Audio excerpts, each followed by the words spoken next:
My first jobs were all in hotels, right? Front office, sales, reservations, revenue management. And I had particularly been doing new hotel openings. And new hotel openings are grueling. So, you're working all types of weird hours with all types of weird things happening. And I used to say, like, your hotel is not officially open until it leaks on your head, right? Until you have this like massive unexpected leak, that could be 60, 90 days after you open, 6 months, it doesn't matter. You really didn't make it out of the opening phase until something is leaking that you didn't expect to leak. But with that in mind, when Priceline had purchased Booking.com, I had a friend at Priceline and she said, "Hey, you should really take a look at this company we bought and consider, we're going to need to expand it outside of Europe." It was in a couple of core European countries. And when she explained to me that it would be partial work from home because Priceline's offices were in Connecticut and they needed someone in New York City to work with the hotels in that market to start, and that it was basically Monday through Friday, 9 to 5, I was like, "Ooh, I have yet to experience that kind of thing in the entire time I've been in my hotel career." So it was quickly, it became attractive from a lifestyle standpoint. I could actually maybe go on a date. Finally was able to go on a date when I worked at Booking and found my wife and married her. So it worked out in the short term pretty nicely.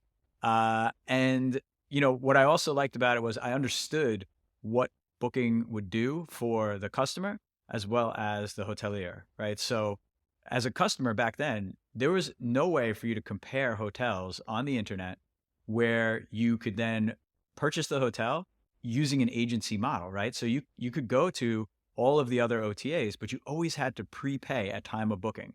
Where Booking was a agency model, like you would work with a travel agent, but you were directing yourself. So I recognized it as a young traveler myself as the first time I could go on a website, compare a bunch of things, book them, and not have to beg my friends to give me the money back for a trip we're taking 9 months from now, right? And not to have all that money tied up for 9 months while waiting. So I said, wow, that's pretty useful. I bet a lot of people will find that useful.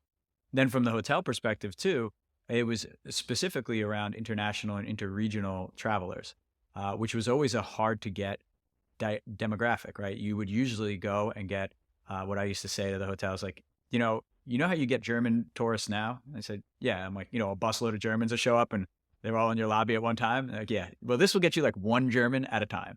And I was like, that's going to resonate with hoteliers. And it did, right? People liked that first analogy. But then when they realized as well that the other option it gave them was to actually change their rates to their international source markets. Because back at the beginning, these were all things that you would pre-negotiate for, years in advance. So when we were starting out with Booking in 2006, 2007, 2008, rates were going up, up, up, and up in major cities. But if you put a brochure out in international markets 3 years ago with what you thought was going to be your rate for the current day, you were pretty disappointed when that rate got booked. You had nothing to do about it. So the other element that I thought our hotel partners would be really interested in is accessing that international demand, one guest at a time, and the ability to actually fluctuate their rates in those markets to get, ultimately a better RevPAR. So I want to come back to the story of you building this company, but I want to pause here because for people listening that are thinking about kind of what is next for them in their career, I'm fascinated by this concept of tailwinds or these meta trends that are happening. And it feels like you get extra momentum if you are riding a wave of something happening in our world, right? And yep. we might get to what's going on in our conversation, but just to highlight a couple things that you pointed out, I think something that stood out to me is solving hard problems. You illustrated what that is for the hotelier, for the consumer, what that is. It's about making something easy. Is there anything else that comes out to you to this notion of identifying, what might have tailwinds that from your experience there? Yeah, you're right, right? Like looking for a tailwind is always really important, right? And then your job, once you find one of those, is to remove as much friction as possible from ahead of it. And that could be excellent operations. That could be putting the right pieces in place. That could be anything that you identify as friction from getting the outcome of what that tailwind is attempting to do, right? And getting into the momentum of the actual business. And what I've seen in the past is that it does take some foresight and it does take curiosity to find these tailwinds, right? So it's not like everything is just going to strike you over the head and go, oh, this is brilliant. And wow, there's a lot of momentum here and I should just dive in. Sometimes that happens, but that's actually kind of a later phase that people sometimes observe as being early. But actually, if you go back, there were these earlier people that, first through curiosity, hit on that particular tailwind and started working at that problem. So I think it is really critical to kind of identify where you want to play. And then to the point of, why it would work for the hotel, why it would work. When you're doing business together, you're ultimately entering into a partnership, right? And it should be really clear what both partners want to get out of it and how putting those partners together is going to create that value. If you kind of can't do that and can't do that in a way that gives you the outcome you're both looking for, in a very stable way. So in our case in business, maybe in a very profitable way, with that tailwind leading to growth, there's no sense in doing the thing, right? So you have to be kind of meticulous in finding these attributes, and then going all in, and just saying like, I'm going to go in this spot. I'm going to be very aware, test and learn, right? See what's happening.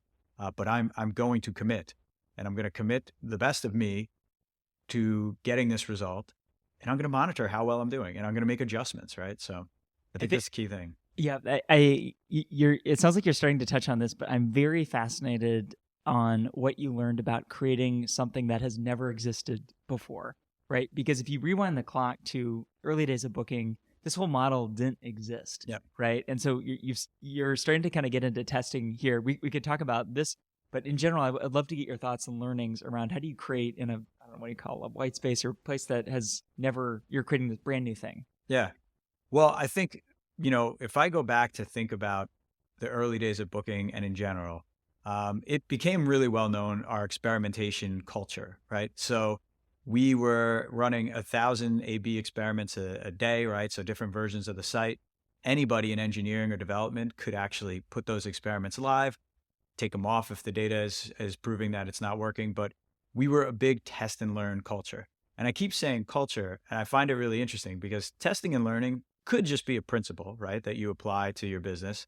But it was so important to us because we were in a spot that none of us had been in, right? So it's not just that this agency model of an OTA was new or newish.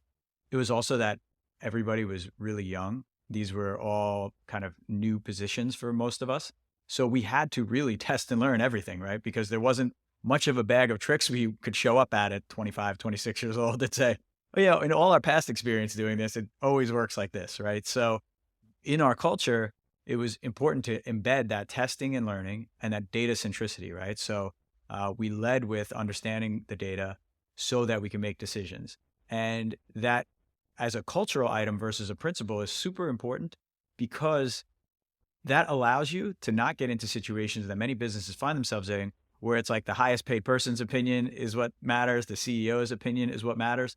Because when you have a culture, an actual culture of testing and learning and utilizing data for making decisions, rather than a principle you can put another principle against. A culture, it's pretty hard to put anything against it. Imagine you're the CEO of a culture that has been formed and agreed to, that we're data centric and we test and learn. Well, you can't just go, I'm the CEO and that's the way it goes, because people would then wonder about this inconsistency, say, no, but our culture is this and you're the leader of the culture. Why would it be so that our leader would tell us this? So it allowed us to really have a lot of freedom at all levels and create a really non-hierarchical company, which again led to a lot of speed, a lot of innovation, a lot of comfortableness, being very curious in finding new opportunities. And I think that mix of things just, again, with the tailwind of online travel growing, just helped us to consistently kind of innovate and succeed. It seems there's something about culture that enables rapid growth and scaling, right? That I'm fascinated by culture because, for one, it feels like everyone has a different definition. I'd love to get yours. But it seems a little bit woo-woo and touchy-feely, but then you start getting into hearing these case studies, and it does seem that was integral into making these incredible organizations grow or these amazing success stories. So I might ask you, like, how would you define culture? Yeah. So I guess it's interesting you mentioned culture, because culture and strategy, I think, are both kind of these misunderstood words. But for me, culture is really completely about, how will we show up together to ourselves and to others to do the work we claim we want to do and to reach the achievements we want to achieve.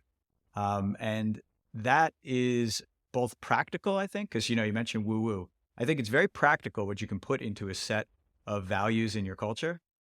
And it's very inspirational as well, the woo-woo. And if you can kind of put those together the right way, in a real authentic way, right? Not forcing cultural elements that just aren't there. You can always, you can always evolve your culture too, right? So if you see that a new value is really starting to show itself as something that's important for the future of your company, whatever that stage is, you can go ahead and embed that value, right? So the values at Booking when I left were not entirely the same as the ones when we created our original values, right, and culture. There was, of course, a very foundational thread that stayed the same, but in different areas of the business or different phases of the business, it does need to change. So to me, it's really about how do we choose to show up and do the things we say we're going to do, and what should people expect when they see us in action, right, together internally and to the external world, our customers and our partners. I want to come back to this because you're known for getting potential out of people and manifesting it into real business results. And so I want to come back to this notion, but I want to, I'm going to link in the show notes to great conversations that you've had with some others talking about, the personal side of the story here. There's one piece that came up in some of the other conversations you've had around what it felt like to go into the executive teams at some of the biggest hotel companies in the world. You're a young company, you're a young guy yourself. What did you find useful in kind of having that confidence, but also establishing credibility so that you could have a productive business conversation in those environments? Yeah. Well, if I go way back, even before Booking, I still remember so vividly the first time I realized I was about to be extremely out of my element and was going to need to create a relationship and get some business done. So I had done a new hotel opening and I was the front desk supervisor. Over time, through being friendly with the sales team and everything, a sales manager left and they asked me, hey, would you like to be a sales manager? I said, okay, yeah, sounds good. So I had this hotel, suburban Long Island, near a big corporate park, and I was taking over accounts. So starting to get to know them and everything. And one was I mean, I still to this day can't believe it, but one was a very large defense contractor. And I needed to meet with the head of corporate travel and another person. And I was gonna take him to the restaurant and next door to the hotel, go to lunch. And the night before, I'm laying in bed and I'm like probably 22 at this point. And I'm like, what am I gonna talk to these people about? Like, I am 22 years old. They're in their mid 50s, 30 years at a defense contractor. I was like, what is this conversation going to be like? And I used to always read a lot. I still do. And kind of such random things as well. Like I kept up on the news in the local area, but also I read Harvard Business Review every time it came out, just weird stuff like that. And so I remember sitting there thinking to myself in bed, like, okay, I can navigate these conversations. There's going to be a lot of challenges in relatability to our world when we start to talk about personal life, but I can do it. And, the next day had a great lunch with two ladies, great tour of the hotel. We had a amazing conversation about, local Long Island and things like that. And I navigated it. And from that moment on, I realized like, I think I can do this, right? Like I just did that at 22 in suburban Long Island with a defense contractor. I think I can make relationships because people just want to get to know about you. They want to tell you about them. So just allow for that to occur and sort the rest out as you go. Then I started watching a lot of improv comedy to make sure I could improvise well. And that also helped out. It's great hearing from you because not only in that experience, but then, eventually how you built Booking, it stands out to me because I think you've also talked about a core value of yours is being useful. Yeah. And, I used to work in sales as well, and I'm more introverted, and I feel I always shied away, I think, from some of those elements of relationship building because I thought, oh, is it because like your offer isn't that great that you need to kind of do all this like whining and dining? Can you just be direct and here's the value? You're one of the few people I've met that I feel like balances both of those. And what I'm hearing from this story is yes, be useful, but that human connection matters as well. Yeah. I mean, ultimately, we are humans living on this planet, right? Totally, at least from my perspective, totally unsure about exactly what we're supposed to do here. So I try not to act like it's so predestined what my activities and outcomes are supposed to be this entire time. So instead, I just try and make a human connection and find a way for that connection between myself and others to be useful, right? And sometimes that's just people walk away with a good feeling. That's pretty useful in a day, right? Leaving a conversation saying, I feel pretty good about the time I just spent. That would be fine. Sometimes you can create a business partnership out of it. Sometimes that business partnership starts 48 hours later. Sometimes it happens in the quarter, hopefully, if you're a salesperson, right? But it could be years later. And I think just the idea of finding people that you can come together, find some commonality, create a relationship, get to know each other, get to know what each other are not only about, but trying to achieve.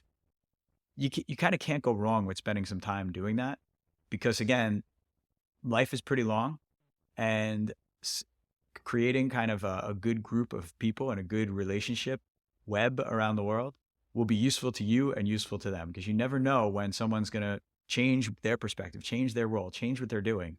And suddenly you and they, through that common understanding of each other when you got to first meet, have a whole new way to collaborate, right? You unlock a whole new level of potential and capability. So for me, it's like there's nothing transactional about creating that relationship.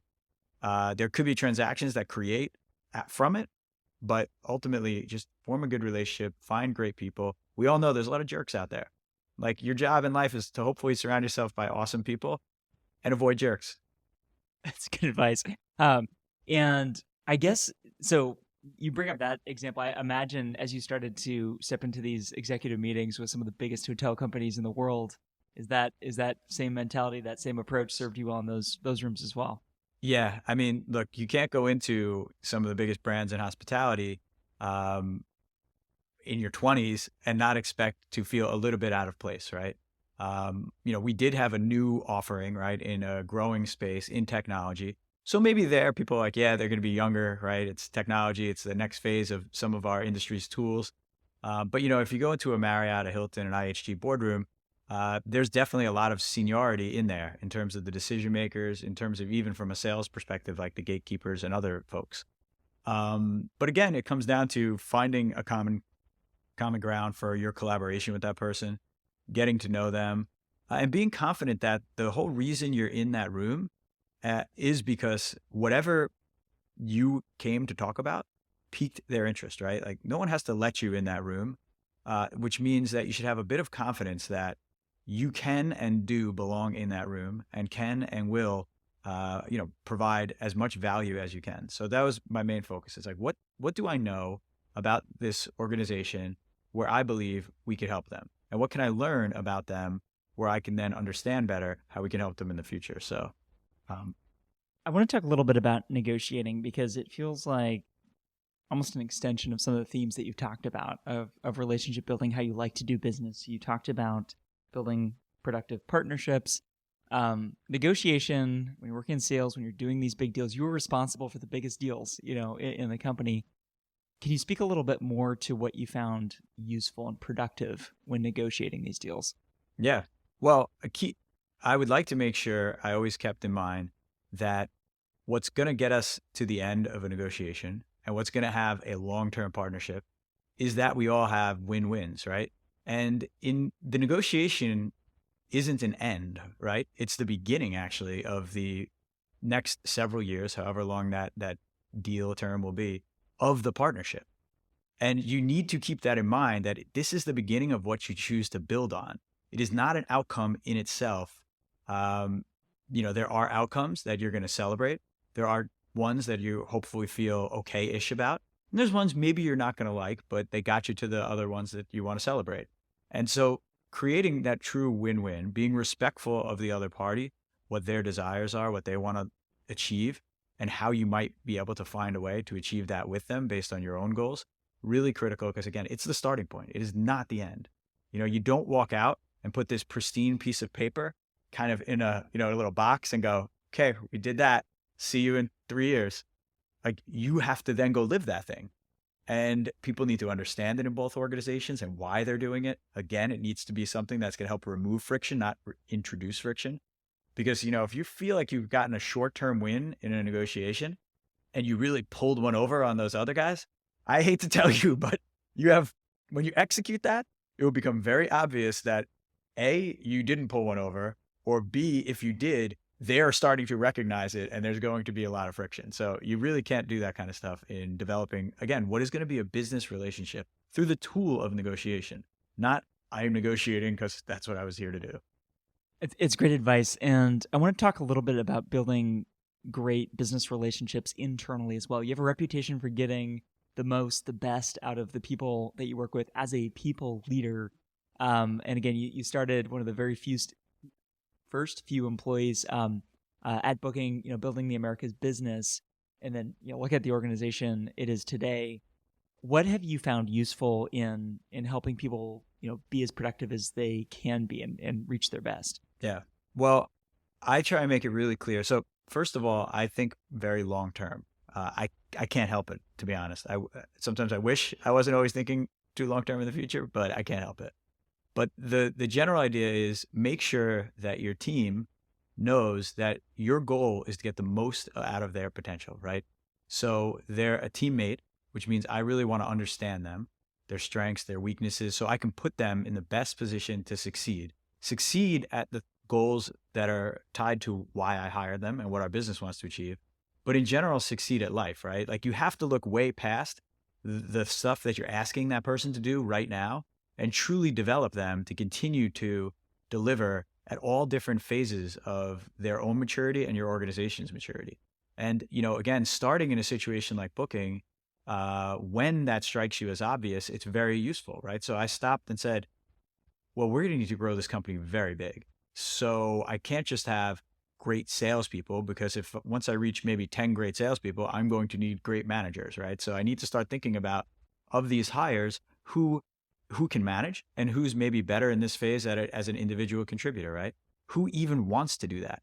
So then when you start thinking just how to split people between those two tracks for their growth, you then start to think, well, what do they ultimately want, right?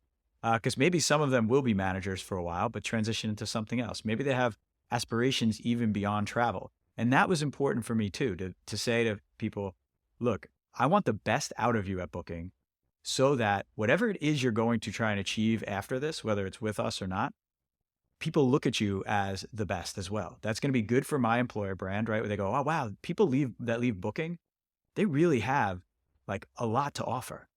That's going to be great, right? To get me future new great people, to get our employer brand name out there. And it's going to be great for the people that have developed. So to me, it's really, again, you got to understand long-term what you need as a business and long-term what people need to succeed, and then just provide it and kind of get out of their way and let them do their thing.